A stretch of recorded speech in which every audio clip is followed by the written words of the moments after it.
এইখন ৰঙিয়া উচ্চতৰ মাধ্যমিক বিদ্যালয় 1936 চনত স্থাপন হোৱা এই বিদ্যালয়খন আমাৰ বাবে শিক্ষাৰ মন্দিৰ। এই বিদ্যালয়খনে গঢ়িছে বহুতৰে জীৱন। এই বিদ্যালয়খনত আছে বহুতৰ আবেগ, অনুভূতি, অযুত অলেখ স্মৃতি।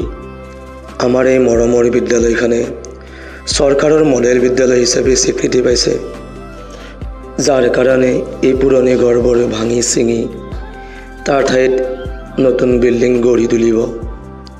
সেয়েহে শেষবাৰৰ কাৰণে মই আপোনালোকক দেখুৱাবলৈ বিচাৰিছোঁ আমাৰ জীৱন গঢ়া সেই বিদ্যালয়ৰ ঘৰবোৰ, য'ত আমি বহিছিলোঁ, ছাৰসকলৰ লেচনবোৰ পঢ়িছিলোঁ। এই যি বাৰান্দাখন মই দেখুৱাইছোঁ, এইখন HS ছেকেণ্ড ইয়েৰৰ ৰুমৰ বাৰান্দাখন। তাত বহি এই যে ৰুমটো, এইটো HS ছেকেণ্ড ইয়েৰৰ ৰুম।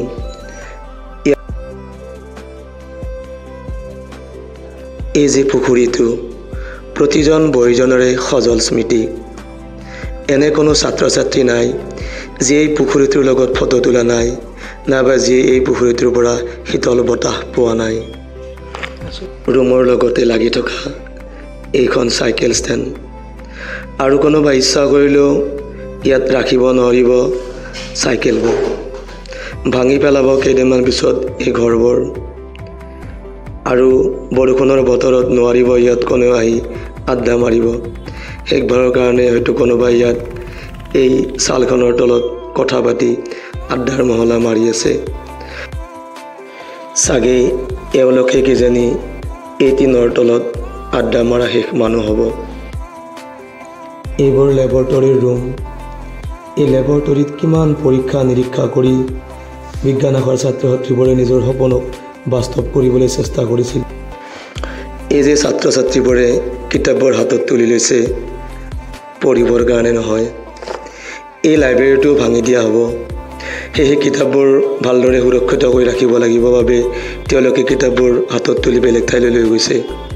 আৰু এই যে টিনবোৰ দেখিছে আপোনালোকে, সেইবোৰ এখন এখনকৈ খুলি পেলোৱা হ'ব, আৰু হয়তো সেই টিনৰ ঠাইত একোখন ছাদ হ'ব। ছাদৰ ওপৰতে বহি ছাত্ৰ ছাত্ৰীসকলে আড্ডা মৰাৰ সুবিধা পাব। এইটো ৰান্ধনি ঘৰ, আৰু হয়তো ছাত্ৰ ছাত্ৰীসকলে এই ঘৰটোত বহি গ্ৰহণ কৰিব নোৱাৰিব মিড ডে মিল।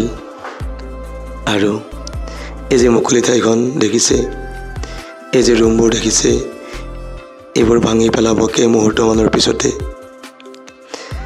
এয়া আপোনালোকক মই দেখুৱাই আছোঁ কেনেকৈ কোবাই কোবাই এই ঘৰবোৰ, বেৰবোৰ ভাঙি দিয়া হ'ল। এইটো আছিল HS ছেকেণ্ড ইয়েৰ আৰ্টছৰ ৰুম। এটা সময়ত হয়তো এই ঘৰবোৰৰ চিন চাপে ইয়াত নোহোৱা হৈ যাব।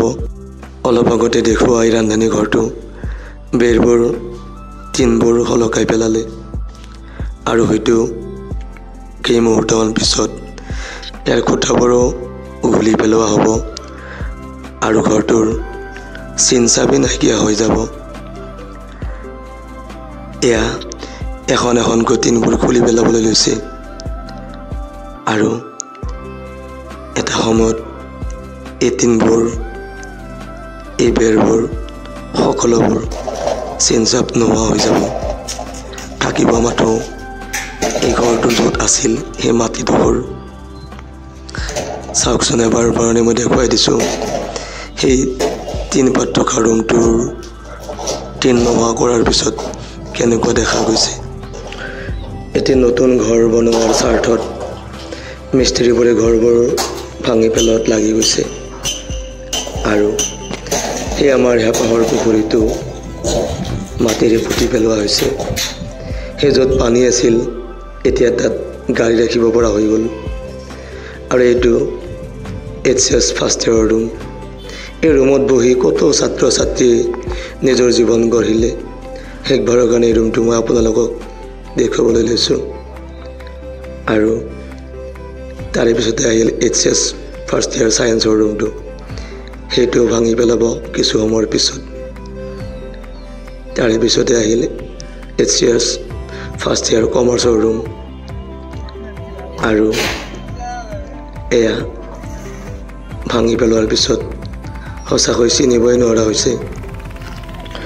সদায় দেখি থকা ময়ো ধৰিবই পৰা নাই কোনটো শ্ৰেণীত কাক পঢ়োৱা হৈছিল, নাইবা জিঅ'গ্ৰাফী, সংস্কৃত, এডভান্স এছামিজ এই ছাবজেক্টবোৰৰ ক্লাছ ক'ত কৰা হৈছিল।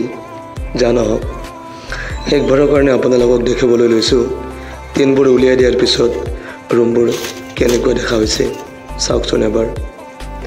আৰু এবাৰ শেষত ৱাল ভাঙাৰ দৃশ্য। তেওঁলোকে 1, 2, 3 বুলি কৈ ৱালবোৰ ভাঙিবলৈ লৈছে আৰু এনেকৈ ৱালখন তেওঁলোকে টানি টানি ভাঙি পেলালে। আৰু এনেকৈ এখন এখনকৈ ৱাল ভাঙি তেওঁলোকে সেই য'ত ঘৰবোৰ আছিল চাওকচোন কি কৰি পেলালে। আৰু এতিয়া তেওঁলোকে তাত এটি বিল্ডিং ঘৰ বনোৱাৰ আখৰা কৰি আছে। হয়তো এবছৰ পিছত সেই আমি বহা ৰুমবোৰত এটা সুন্দৰ প্ৰকাণ্ড বিল্ডিং হৈ পৰিব। এই যে আপোনালোকে ঘৰবোৰ দেখিছে, এইখন বিদ্যালয়ৰ নতুন কেম্পাছ। যেতিয়ালৈকে সেই বিল্ডিং গৃহটো সম্পূৰ্ণ হৈ নুঠে তেতিয়ালৈকে অস্থায়ীভাৱে ইয়াতে উচ্চতৰ শাখাৰ ক্লাছবোৰ চলিব। আৰু আপোনালোকে হয়তো জানে, তথাপিতো মই ক'বলৈ বিচাৰিছোঁ, আচলতে এইখন এখন বিল আছিল।